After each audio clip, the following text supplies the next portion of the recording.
Welcome to Radiant Souls podcast, episode number 7.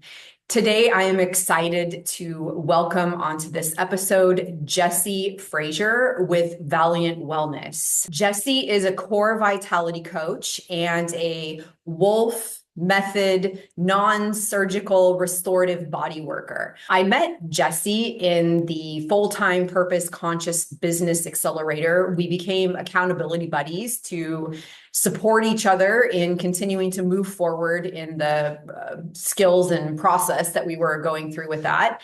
And today I'm welcoming Jessie on to have a conversation about what he does and who he is. Let's go ahead and welcome on Jessie. Thank you. Please remember to subscribe to the channel, like this video, and share it with anyone that you think that might benefit from this conversation. Enjoy today's episode. Thank you.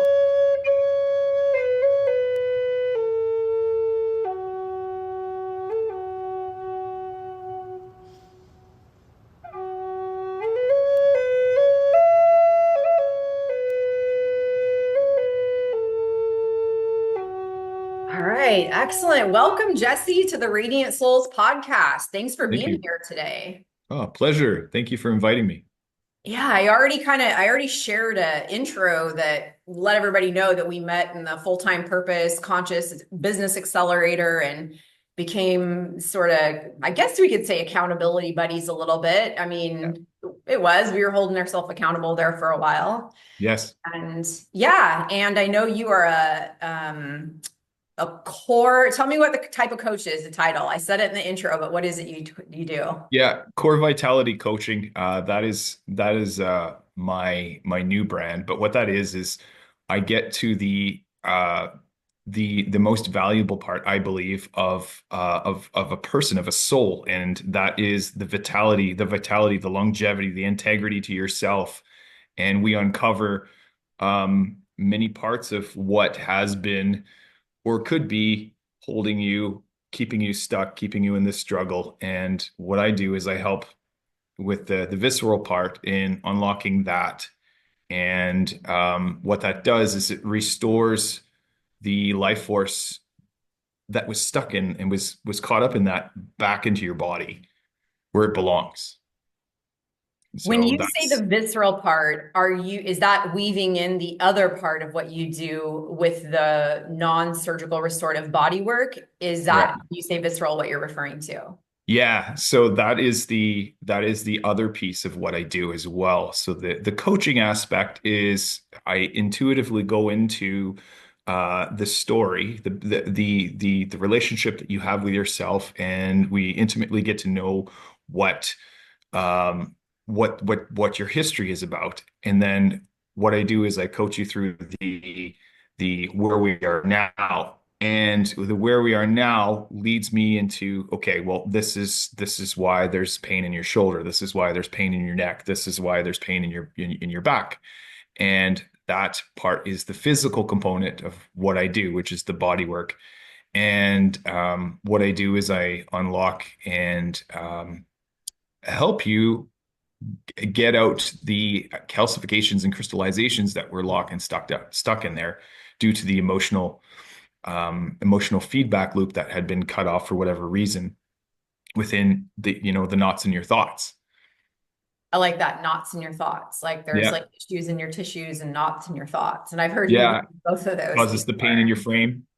The pain in your frame, that's a good one too. Okay, my cap's definitely trying to get on this conversation here today. So, okay. So when you see somebody, do you typically see them for like a conversation first, or is it through like body work first, or is it vary? Yeah, it varies. So depending upon the person and their level of comfort, what I always do in the initial consult, we sit down and we talk about uh, where you are at present day, the pain. And what I do with the initial consult is I give a bit of a background of what I do and where I came from. And then I walk into, because I've got a whiteboard in here as well. I like to draw and I like to illustrate what it is when it comes to the body, the gut, the gut brain connection. And I feel what I feel the gut being the first brain. Some people will contest that and saying, well, no, that's the second brain. The first brain is your heart. I believe the gut is the first brain, the heart is the second brain, but we'll leave it with that for now. What I do is I walk through the mindset and what we do as a collective and how that has precipitated into their life and given the relationships and the childhood. And I bring in like the holistic approach. And depending on where the ailment is, I can draw an emotional map to what pain is being referenced. So it's pretty cool. It's Right. a really neat process. Right. So you're really opening up the conversation of in the body as to like what tone, what message got trapped up within Correct. somebody's like trauma or and how that's being expressed through the body. Exactly. Yeah. hmm And then working Yeah. to open up those channels and those pathways so the energy can move and the conversation can flow. That's it. That's it. And what I find it does, Sequoia, I mean, it's myself and the client, and it's a very intimate setting. And we get to know each other before that happens, of course, because we we we go through that story and I give them the introduction and we see if we're a good fit for one another. But the physical part of this is like, well, now it's time to clear this up. Now it's time to let this go. I don't believe in the word release because the word release is actually like a re-rental or a re-inoculation of what that is. I like to say let go. And so the what I do is I physically or viscerally go into the pain area with consent with the client, of course, and I go through my procedures and my technique and physically help to get the calcification and crystallization out. And what that does is it's usually stuck in there with all um the emotional turmoil that we've manifest that we made manifest with whatever has happened in our lives. So for instance, I ended up with a lot of lower back pain and being uh at the time I was almost 41 and I'm going, gee, I haven't really done anything um physically laborious or anything that would have really hurt my back because I was a health and safety consultant for 15 years. And I went, I haven't really done anything like heavy duty mechanics do or scaffolders lifting things, different trades, what they do. And I'm going, what? But why is my back so painful? And then I realized what was happening.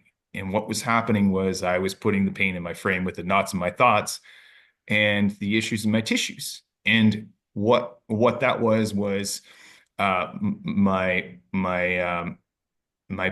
poor mindset on eating and the inflammation that caused in my body. And the inflammation set off an effect where it would try and buffer down the pain, which was affecting and distending the my back and causing the pain in my back. So it was actually poor eating. It wasn't because I was lifting improperly or had lifted something huge that caused that pain. So when I discovered that, it was it was at a car wash actually. And I was vacuuming my car and I'm bent over and I'm going, I'm not even doing something that's really, really quite heavy duty. And I went, but why is it so painful? And oh my gosh, there's got to be something out there that could help me.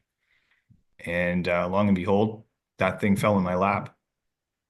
And July 5th, 2 years ago, I there was a lecture being done here where I am up in here in Canada in Calgary, and this man came.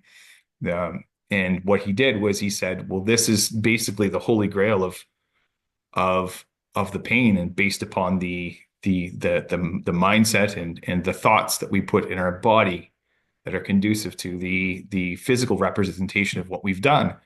And I went, wow, that is crazy. And then, you know, for somebody that he was able to work on in that setting, I mean, it looked like it was really painful for them to do, but afterwards it was just this relief that almost like they had a new appendage. Like he was working on their shoulder, and I went, oh, I want that. And I was so inspired to go have that done that I had it done. And then I said, I want to learn this so that I can serve people, so that I can show them how they can unlock the pain in their body. Absolutely. So that's like the way you're describing it, it's going really, it would be maybe akin to like really deep body work, like going Yeah. deep in. Like there's Rolfing and other styles that are going way deep in there to kind of restructure and get into it and kind of open things up, right? So Yeah. Yeah. It encompasses Rolfing, myofascial, and deep tissue, but like it even goes beyond that. Like there's a spectrum, and it's a holistic approach. Like there is you for some people, they meet God, consciousness, source, purple monkey dishwasher. They like they're it's a spiritual experience for them. right, right. Going deep, deep into that. Yeah. How did the coaching component come in? Like Oh yeah. where, yeah, how did that come in for you? I love this question. So thank you for asking, by the way, as well, because for your viewers, this will be a really uh, critical part to know. The coaching part came in um, early when I started this and realized that when my clients were going out, even though that I was giving them a bit of insight and checking in on them, doing every 3 days, I do a check-in for up to about 7 days, 8 days. But it didn't seem like enough. And I really felt like there was more integration to be had, because they would they would go out the door, and there would be this reversion part of their own, program of what the pain was. So what I would do was it would be look at this as the best body workout you've had ever. And then instead of treating it like I'm hurt or Jesse beat me up, it was more like, whoa, Jesse helped me heal. And wow, that was the best arm workout I've ever had. So what we're doing is we're changing the program, we're changing the belief pattern in where that goes. And what that does is it turns off the sympathetic nervous system, and it turns on the parasympathetic nervous system, and then that's where the maintenance and repair is in the parasympathetic state.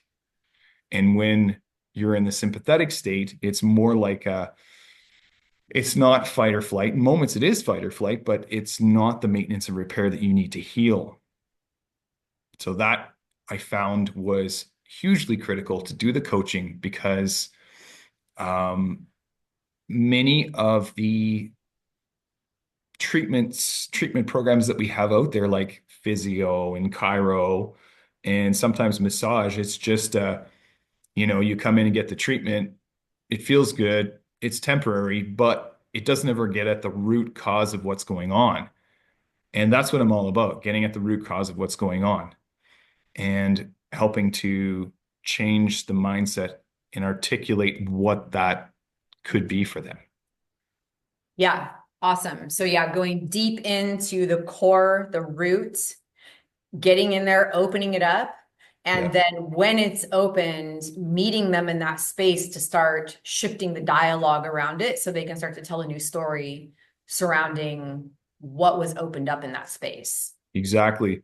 In our interview, where I interviewed you, we talked about the bridge, Mhm. and I'm on one side of the bridge and they're on the other. And what I do is I provide the support for them to cross the bridge, knowing that it's okay, that this is all right, and that this is how you're supposed to feel, or how great it is to feel good, because there's an element of this that is what I call healing shock, where the person goes, wow, this feels so good. This feels too good. Should I be feeling this? And then the third day comes along where there's a lot of pain. And sometimes there's not, for depending on the client, but the third day comes along and they go, wow, I'm in so much pain now right now. This is a great deal of pain. Why did I do that? But that's the program. That's the deep program that puts the pain back or has caused the pain initially. So I'm the bridge and I help you get to the other side. Okay, so on that process, you are the person that is giving the support to help them cross the bridge. Yes. Awesome. And so, okay, I'm curious. We're talking about, I've got so many questions and I'm trying to decide where I want to go with this at this point. So, right now, I think what I want to ask you is what is the like core vitality moment or thing with you? You know, what is it that kind of what is this for you? Like when you go deep into your core vitality, there was like the back pain and like getting yourself sort of identified with this way of life, right? You've also shared with me a little bit in the last time, you know, the metals Mhm. behind you, you realized that you were kind of running away from yourself. Yes. And so like here in this moment of life where you're at, what is your like core vitality message? Oh, my core vitality message. Wow, great question. That would be the continual renewal of who you are and to continually optimize your health and to secure your own bodily autonomy and your who you are as a being, your birthright to your own health, and your health is your wealth. Your health. This is the greatest asset you will ever own. In the moment of core vitality that I share with people when I bring them to that space is freedom, their own autonomy to be free. Like this is how it's supposed to feel for you. And when they feel that moment, that vulnerable moment that we share, I get to witness this, which is I'm most grateful to be able to get to witness this within people. Um, it's such a breakthrough moment for them because sometimes Sequoia, they have this has been locked up from them for years, or it's never been existent because of whatever childhood trauma that they've endured. And when we get to this poor piece where it's the core vitality, it is the renewal of the vitality that you were always meant to have in your birthright. Like this is you and your essence, you sharing that connection back to body. And that, so the reference point is this is the connection that I'm meant to have. And the pain is the language that my body shares with me in order to communicate what is stuck. And the other reference piece is, well, the last 5 years or the last 25 years of the pain, the chronic pain, whatever it is, that that I that is core vitality. That is the life force that was stuck in your shoulder, stuck in your neck, is now it's being sent back into the strength of who you are, the core, the vital part of you. Is it being sent in to be digested so that it can be let go? Parts of it, yeah, because it doesn't all always happen in the moment where I finish up with the client. Sometimes it's they get out the door and they sit in their car there for 5 minutes. And this is, let me tell you, I don't do the work and send them on their way right away. We sit and we ground and when we chat and we talk about the experience, they get to talk about their experience. Many times this is them gushing. This is the emotion. This is the flood of what was stuck in there. It's now, blah, it's coming out. And yeah, in those moments, it's just a real um it's really real for them. So they could be a day later and then something else unlocks for them. It presents this like cascading effect. It would be akin to having a dam, a hydro dam, and then you put a hole in it, and then as the water starts coming through, more and more of that dam starts to develop a bigger hole. And then all of a sudden this flood just breaks the dam free. That's what it is. That's what this pain, this whatever it is, and it gets let go. And that is the emotional representation of whatever trauma, whatever it is. It may be like layers too. It breaks free and it comes loose. Yeah, And I think you hit on the key there is like it's the emotional release. It's emotional freedom, right? So yeah, you're freeing the emotions that people have like driven hard into their body and yeah, kind of going deep in for them to be supported in a way of letting that go. And you're offering this to people because this is what you experienced that helped you through some exactly. pain that you were experiencing in your life as well. And I specialize with men because I find that men, we're like the masculine embodiment in itself, that template is we learn over years, not to cry, not to feel our feelings, to lock things up. And many men that I see have just locked up many of their ailments in their body. And they go, I've got a knee issue, I've got an abdominal issue, I've got feet. Like I get runners that come in, they go, I got feet issues. And I'm going, okay, all right, let's sit down with this. And um what I really endeavor to do is to empower them, but support them in this container that I put together for them so that they can get back into their masculine frame, so that they can be that for the feminine, so that you get the absolute best umbrella and support to be in the creative feminine for you. If that is, yeah, within relationships and within the collective. I mean, I want to bring many men and women too within my BS, my belief system of what it means to be healed. Yeah.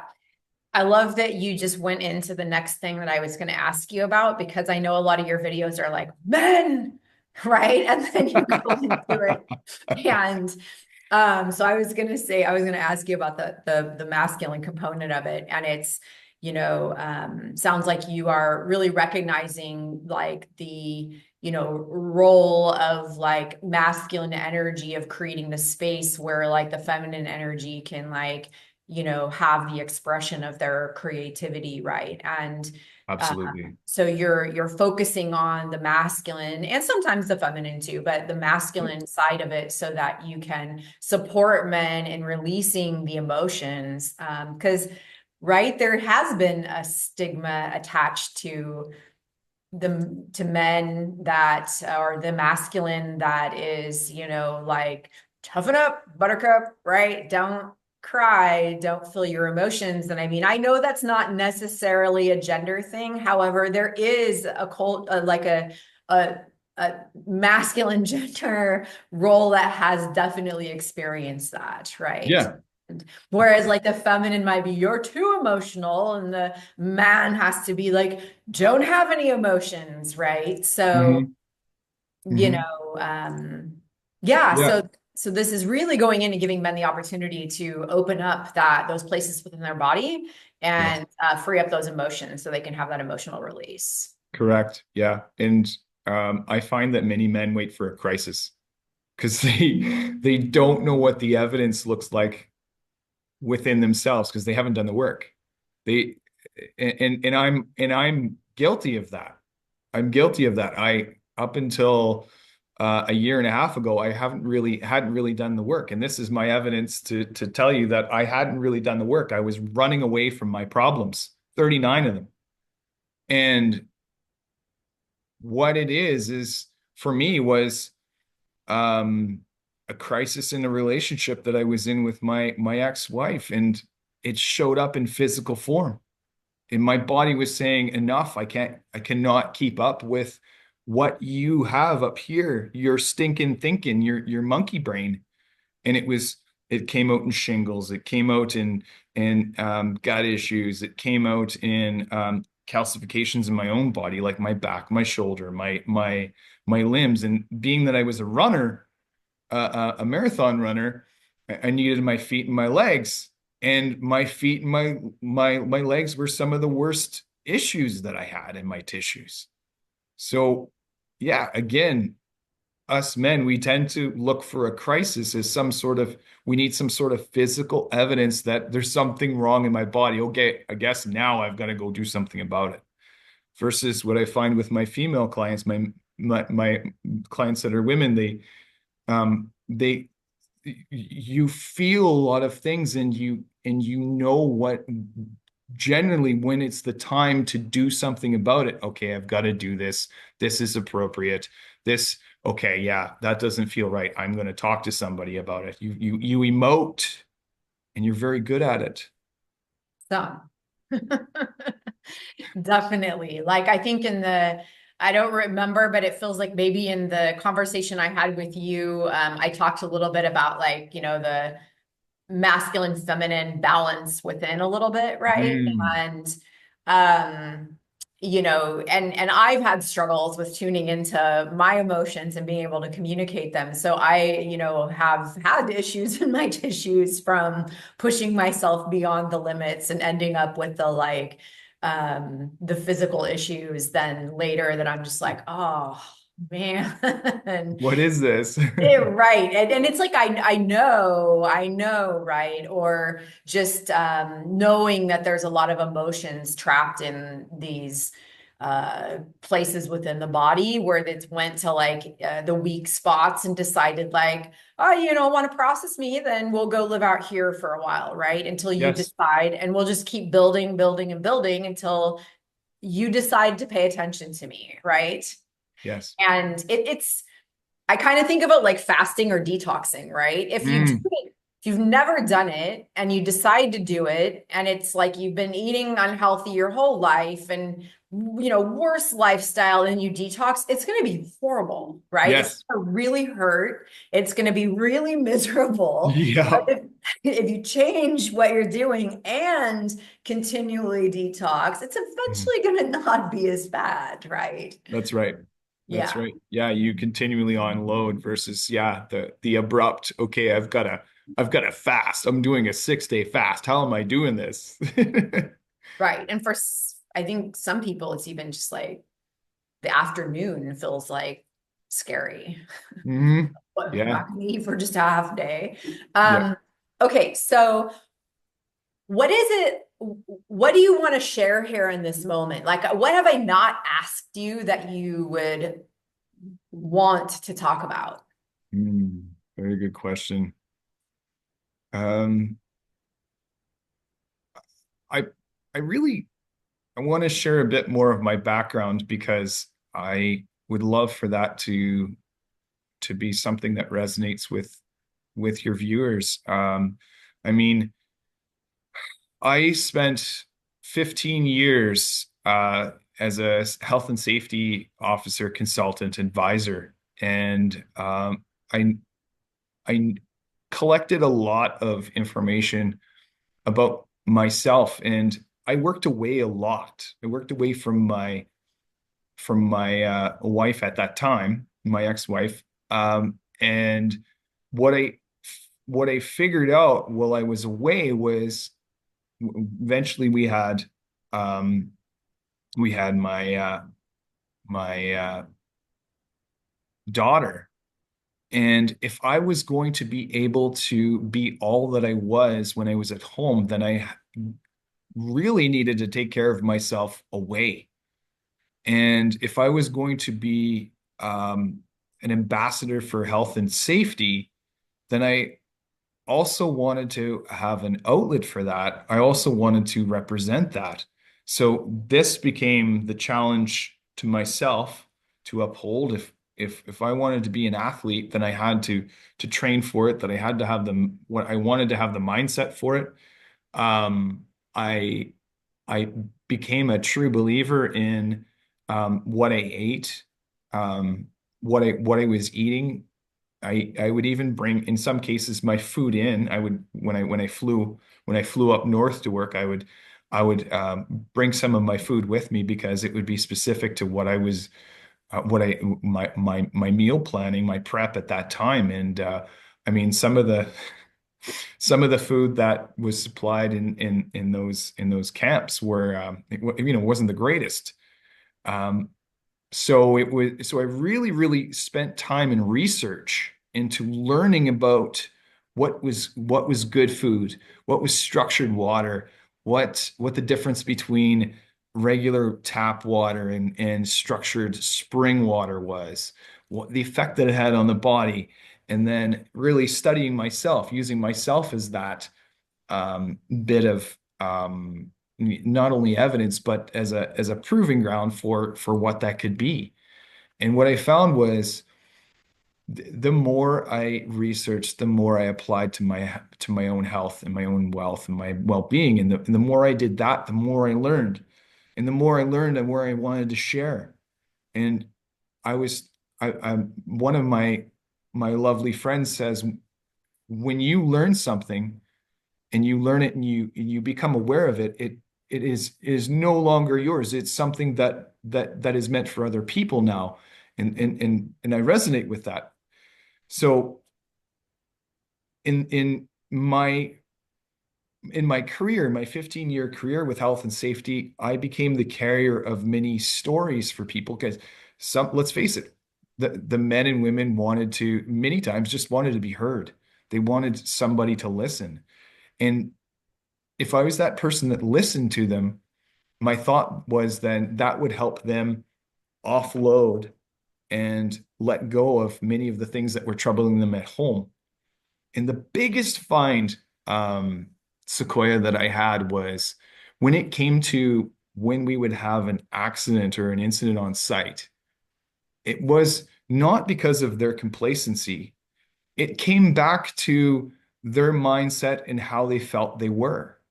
And I've really drilled that down into they didn't feel like they were enough, which caused them to think about second guessing, which what courses, what my skill set, my experience, oh my gosh, the planning of this particular job, oh my goodness, this equipment. And what that led to complacency, which led to the incident or the accident. It was not always whether it was fit for duty. I would say more than 90% of it was emotional. Yeah, emotional. And just the feeling of not enough. Mhm. So that I believe was one of my biggest finds. And what I vowed to do with the information that I had um, was to create something, to share it, to leverage what I had been shown. And I'm very grateful to the men and women that shared many things with me about their lives and how they wanted to be and what they were doing, because I said, if I ever get the opportunity to give back, and it wasn't an if, it was more like when I get the opportunity to give this back, I am going to just give it back and leverage it so that it makes something meaningful for you to heal, and it helps your well-being. Yeah, beautiful story, Jesse. Like how in the safety component, learned that it was a lot connected to people's stories of not being enough Yeah, and the feelings connected to that. And, you know, that when people are telling themselves that story of I'm not enough, it brings up a lot of feelings in there. And, yeah, those feelings are being ignored, driven in the body, causing, accidents or other things to happen, right? And Right. that's a huge core limiting belief. I'm not enough. Yes.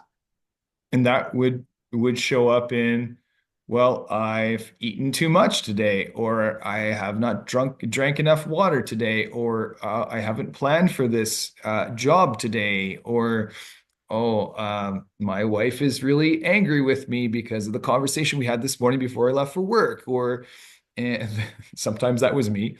And there were many other little things. Oh, my boss didn't really like what I said. Well, I guess I'm not enough. Like those were all the common denominator. That the common denominator was I am not enough, but it looked like these other things.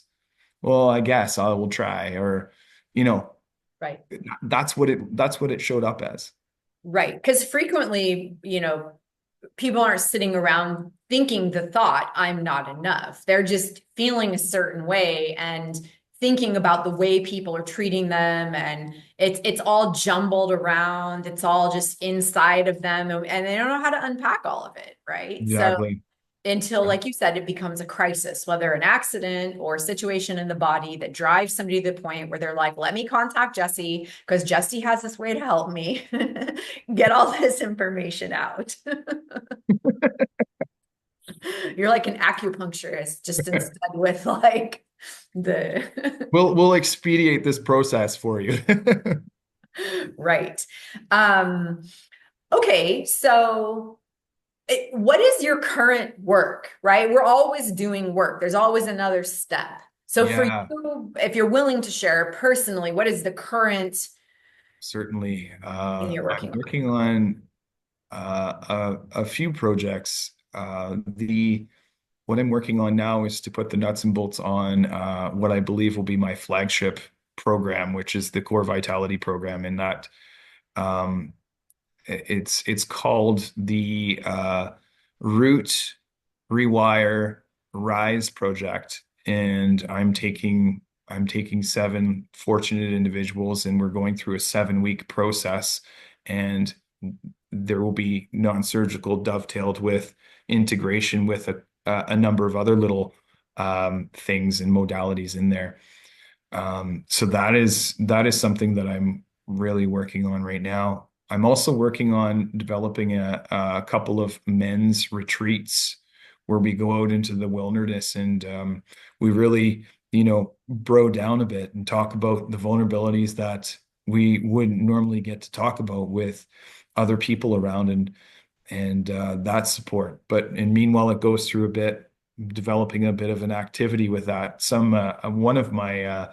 One of my pals, he loves cold plunging, and I love cold plunging too. And that might be something that we add to this with maybe a fire ceremony.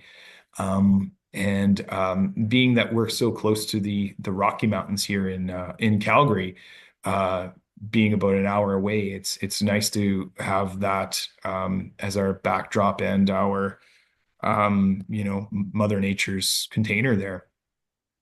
So there would be that. And I'm also collaborating with a couple of different other people. One lady does sound bathing and forest bathing, and I believe that those are truly unique as well. And I also want to note that I do another modality as well that I honed from my dad and from Reiki and a number of different other little other life experiences, which I call sacred alignment, sacred energy alignment, and and it's a bit like harmonizing chakras, but it's energy work.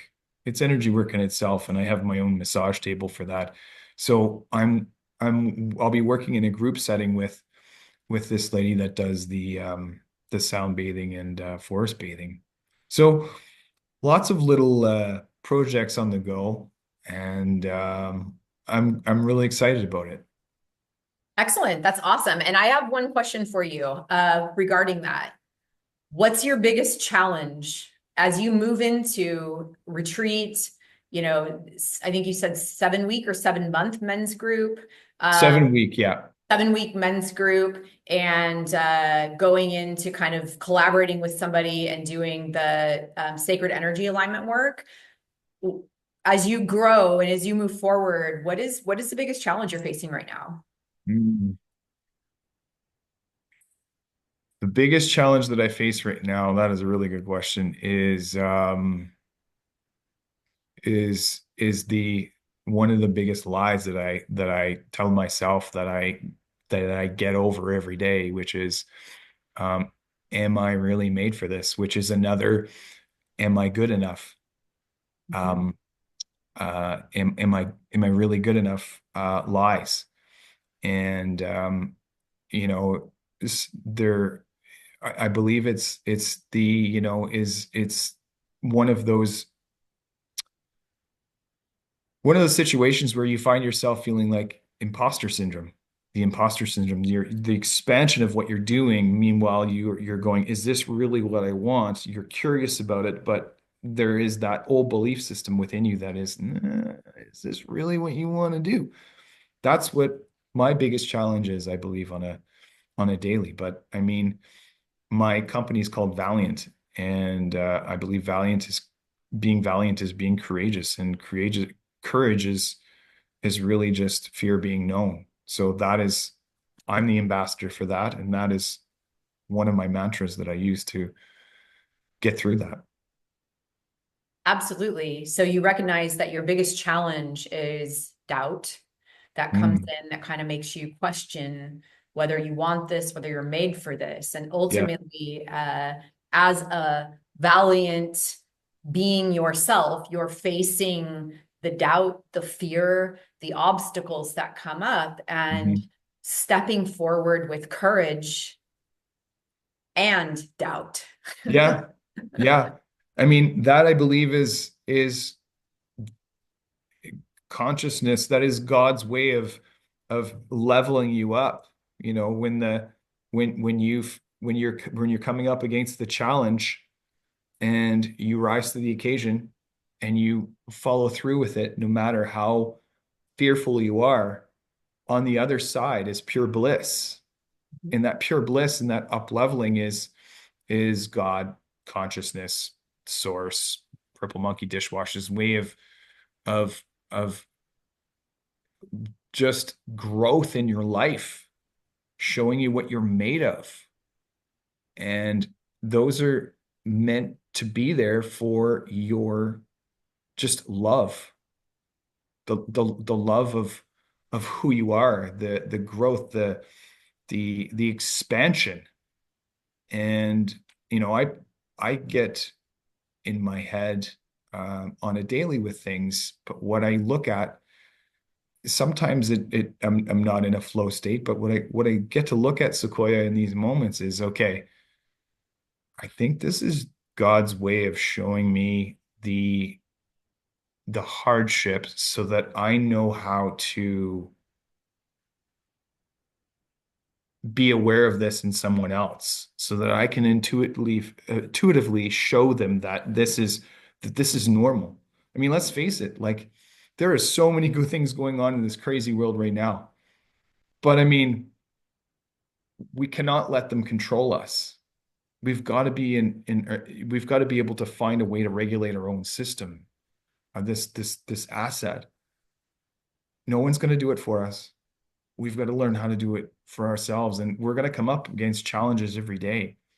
And we can look at them as opportunities, or we can look at them as, you know um some people look at them as like death or survival, right? And I mean, but that's where I come in, to be able to support them and say, no, like, that is normal. That is meant to be. My daughters, every now and then, this is too hard, Daddy. This is I don't want to do this. And I look at them, and we have the sit down, we have the pep talk, and I go, this is okay. This is one of many things that you will experience in life. Imagine what this is going to look like on the other side when you do this. And I believe it's okay. for it's okay for people to struggle a little bit. Just don't stay there forever. Right, right. It's a process. And Yeah, on any journey, we're moving through the process, and the struggle is part of it, right? that's right. Yeah, That's just a part of the story. yeah. Okay, Jesse, as we close down, is there any, kind of last message you'd like to offer people that are watching this? Well, I would like to say that um, if there is anything in you right now as you watch this that you felt resonates with you or really hits you on a level where you go, I'm questioning that. And you feel like that you've been really holding back on yourself and doing it, and you're looking for that sign. This is your sign. This is your sign to get after it. This is your sign to move forward. This is you. This is the mirror within me looking back at you saying, this is what you got to do. And there is more than there is so much support out there for anybody, not only myself when it comes to the struggles that we have in life, the struggles that we have in life, the opportunities that we have in life, and the that our bodies are meant to heal, and we get in our own way of of our bodies being able to heal. I mean, we talked about Sequoia as well, things that we feel that are toxic in our body. Well, our body listens so well because we've talked sick. We talked sick to ourselves. And our body has been made to believe that whatever emotion that is in there is toxic. And that that is a part of our process. So what I want to say is it's okay to struggle. It's okay to go through these things in life.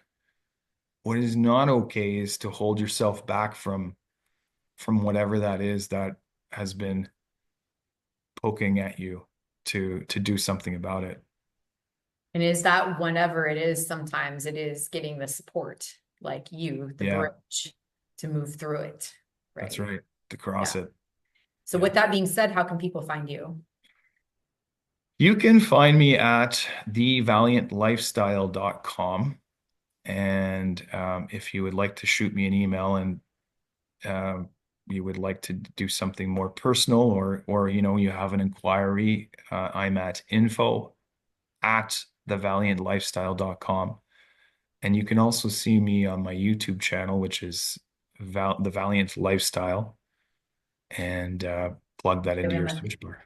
give him some thumbs up and subscribe to the channel and That's right. support Subscribe, hit all. Jesse. Yeah, absolutely. And I will also link your information below this video as well. Thank you. And yeah, Jesse, thank you so much. Thank you for having me, Sequoia. It's been a pleasure. Yeah, absolutely. Awesome.